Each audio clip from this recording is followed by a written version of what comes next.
I can recall in the beginning when my daughter was first taken to jail, all I could think of was I needed to tell everyone in hopes that someone could help me. In my mind, help came in all forms, emotionally, financially, legally, and even in the form of protection. While my views at the time weren't entirely warped, they were pretty much short-sighted, because at the time it was my husband who made me realize that it was not sensible to tell everyone, because they wouldn't understand. And even worse, they would gossip and possibly spread lies and judge harshly and just make things worse. Well, because I had my own thoughts, and at the time I was riddled with pain and guilt and shame and anger and so many other emotions, I was unable to see clearly at the time. And I made some huge mistakes along the way. The huge mistakes involved me telling a few wrong people about what happened. And at the same time, I made some great decisions about who I told my story to as well. So it wasn't all bad.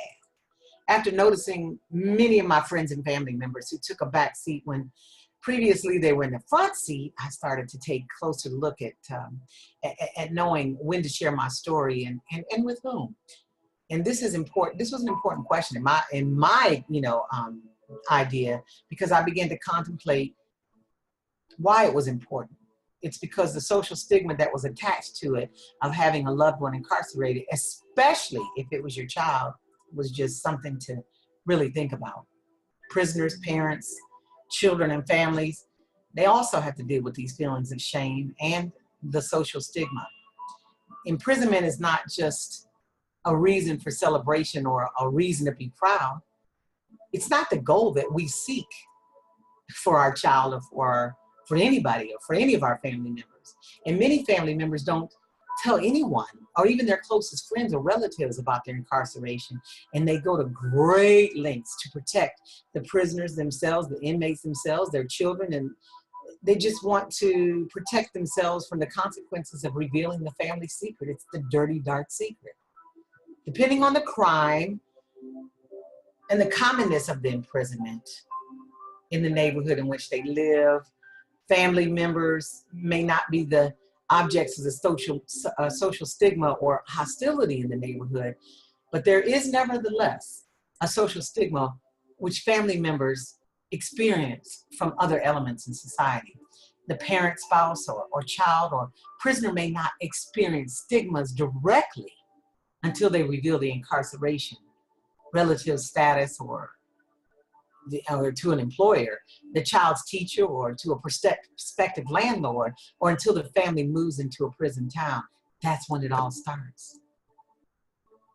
As time went on, I decided to begin studying about this and learning more about how to know when and to know whom to say something to and why I should say something to that person.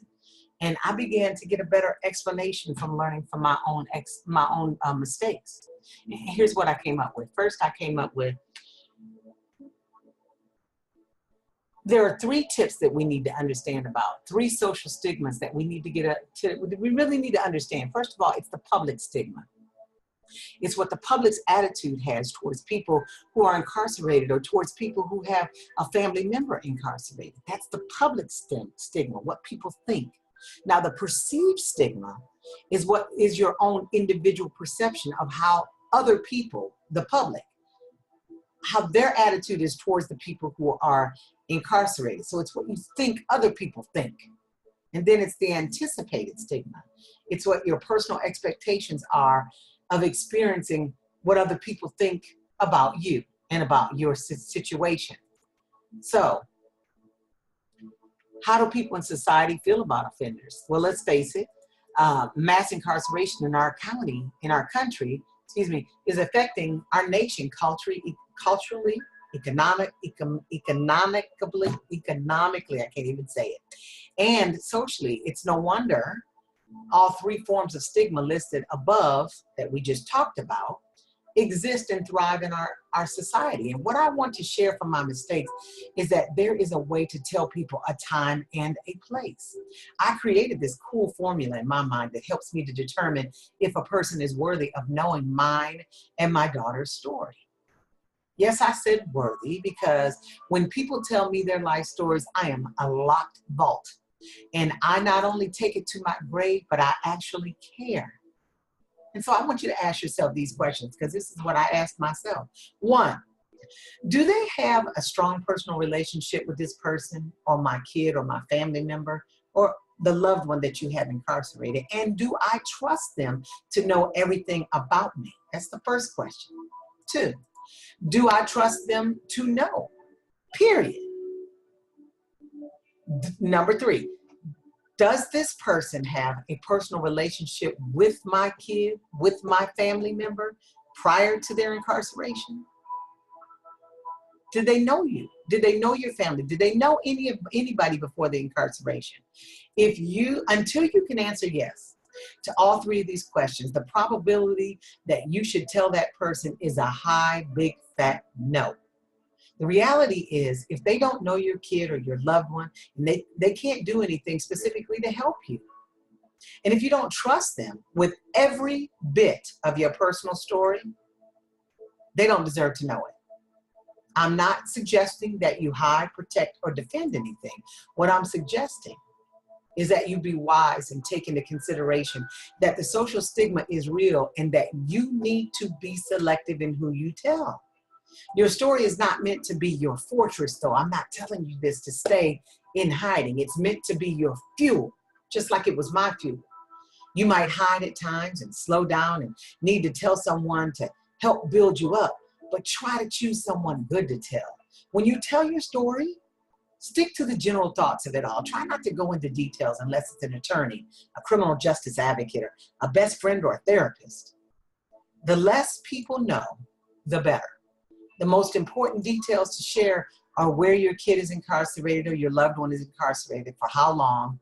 And it's totally up to you if you want to share what they did. But I highly suggest you stay away from the details of how they got to where they are and what they were charged with, because it's easier to say, for example, with me, my daughter is in Georgia serving a 10-year sentence for a crime that she was found guilty for, rather than say my daughter is in Alto State Prison in Alto, Georgia, serving a 10-year mandatory minimum sentence for X amount of counts of armed robbery and X amount of counts of aggravated assault and being in possession of a deadly weapon. You see the difference? The less someone knows, the better. You can still tell someone your story, but you don't have to give them every single detail. Take time to think it out and practice with someone you love. And then start applying those three questions and asking yourself what your true intent is for sharing it. If you're in need of assistance, there's a slew of free therapists in your area.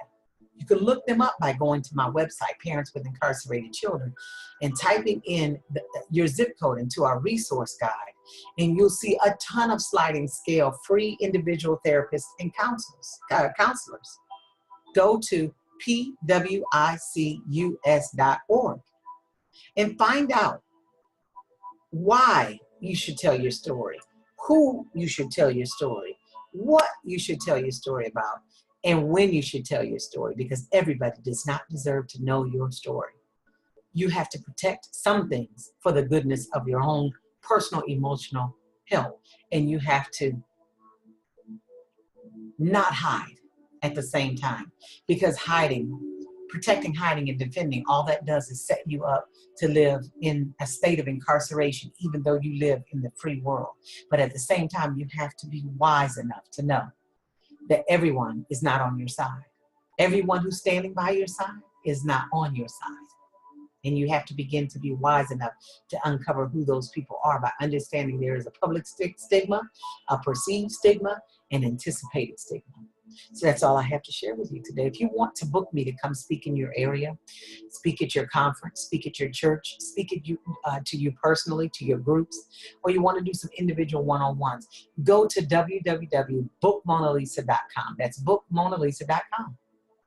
And let's get at it. Let's get this word out here. Let's stand on the shoulders of why we should care about mass incarceration, because it's important that we care about mass incarceration.